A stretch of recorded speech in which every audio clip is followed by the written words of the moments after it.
It's a little bit funny, this feeling inside.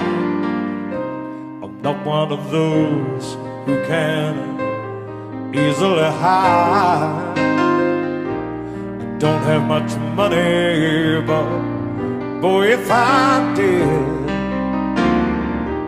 I'd buy a big house where we both could live.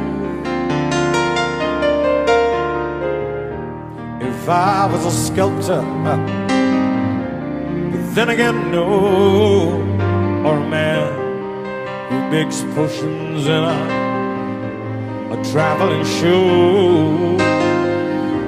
I know it's not much, but it's the best I can do.